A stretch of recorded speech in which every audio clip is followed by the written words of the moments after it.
Taiwan indicted military personnel suspected of spying for China. Philippines aims to strike access deal with Japan. Indo-Pacific to see huge missile buildup by 2030s. New Zealand's new government says it will scrap smoking ban. Currency clashes sour Russia's oil trade with Asia. Merriam-Webster's word of the year for 2023 is authentic. Paris mayor quits X platform. Congolese Nobel Laureate kicks off presidential campaign.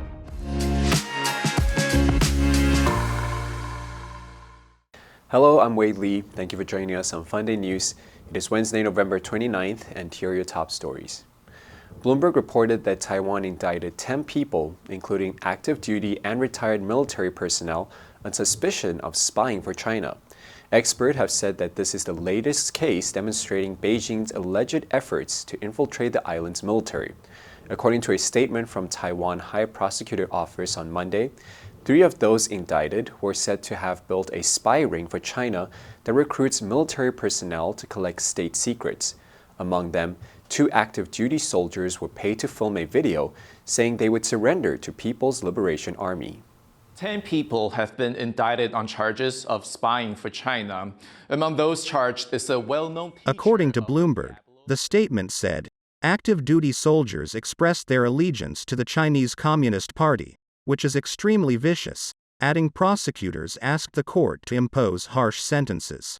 Taiwan's defense ministry said in a statement on Tuesday that the Ministry and National Security Unit were tipped off about the case and conducted joint investigations before reporting it to prosecutors, adding that China's intelligence gathering efforts toward Taiwan were all-pervasive. A Philippine security official said on Tuesday that the country is planning to hold joint patrols in the South China Sea with more nations after similar activities with the U.S. and Australia amid tensions with China in the area. Its National Security Council Assistant Director, Jonathan Malaya, said at a forum that many countries have expressed interest to join the Southeast Asian nation in patrolling contested waters. He said Manila is also working closely with Japan for a reciprocal access agreement.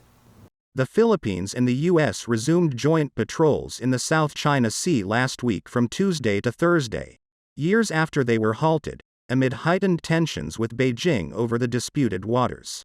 2 days later, the Philippines and Australia kicked off their first joint maritime patrols from last Saturday through Monday.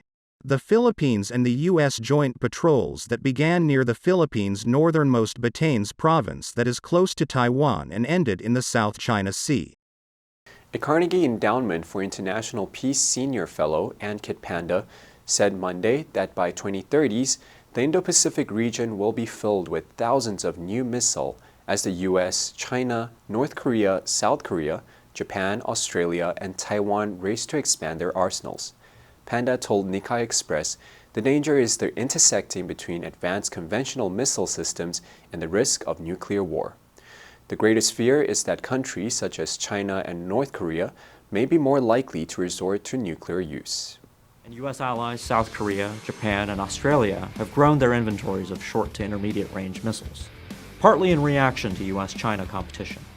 Panda wrote even if military operations were conventional, the large-scale use of missiles against a range of military and national leadership targets could be perceived by a nuclear-armed state as targeting its nuclear capabilities. He said any conventional war, be it on the Korean Peninsula, in the Taiwan Strait or in the Himalayas, would involve nuclear-armed states or countries that the U.S. has pledged to protect, such as Australia, Japan, and South Korea. New Zealand's new right-wing government has said it will repeal a law that would have gradually banned all cigarette sales in the country over the course of several decades. The law, passed by the previous government, took effect this year. But last week, the new government said in published agreement between the 3 coalition partners that it would repeal the law without explaining why.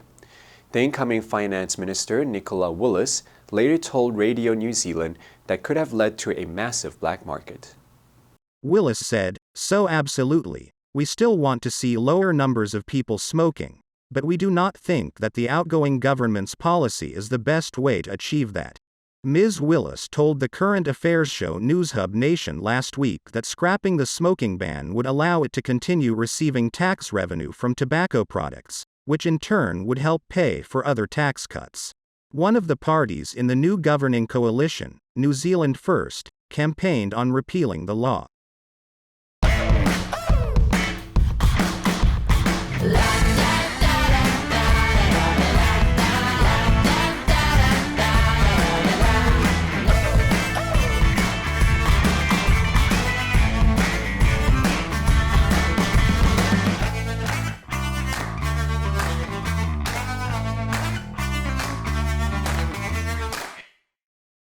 One of Russia's most lucrative oil trade routes since the imposition of Western sanctions over the Ukraine conflict faces a major challenge because of the drawbacks of payment in currency other than dollars, with no short-term solution in sight.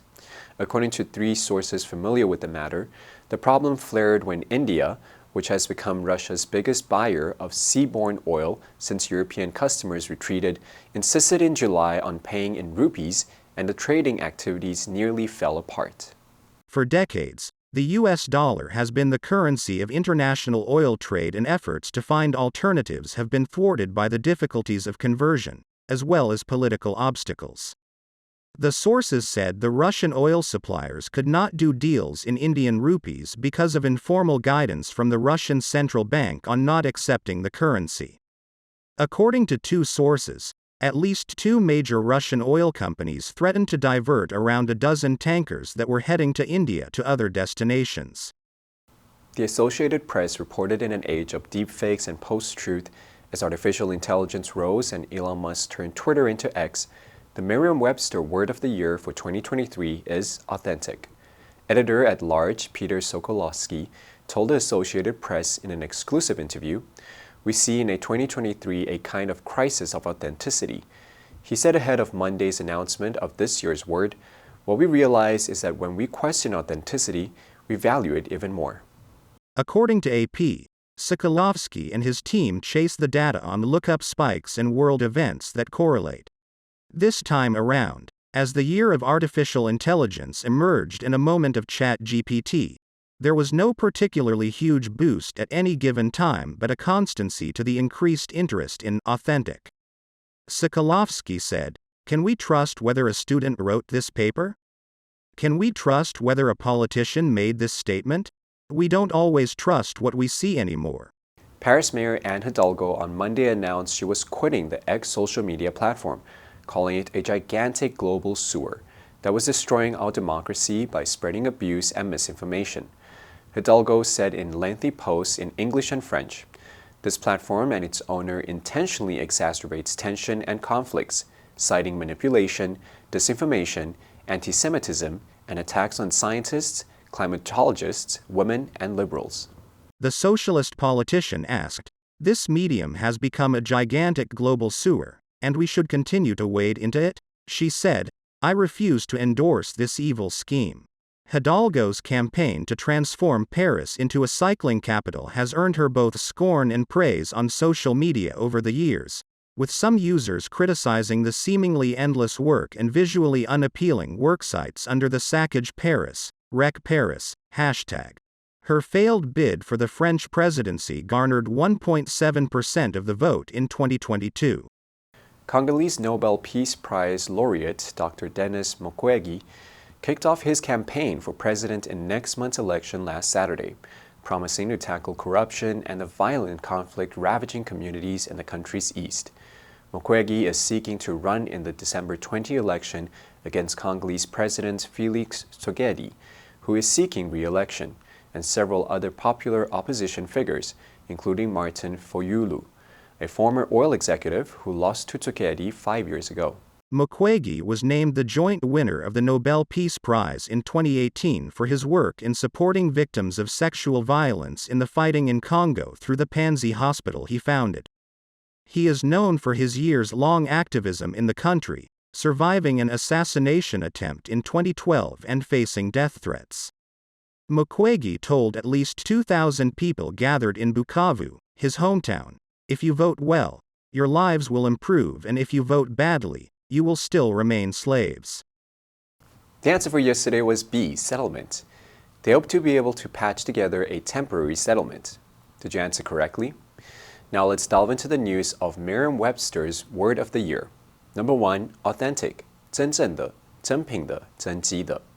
I don't know if the painting is authentic. Number 2, exclusive, 专用的, 专有的, 独有的, 独占的. The hotel has exclusive access to the beach.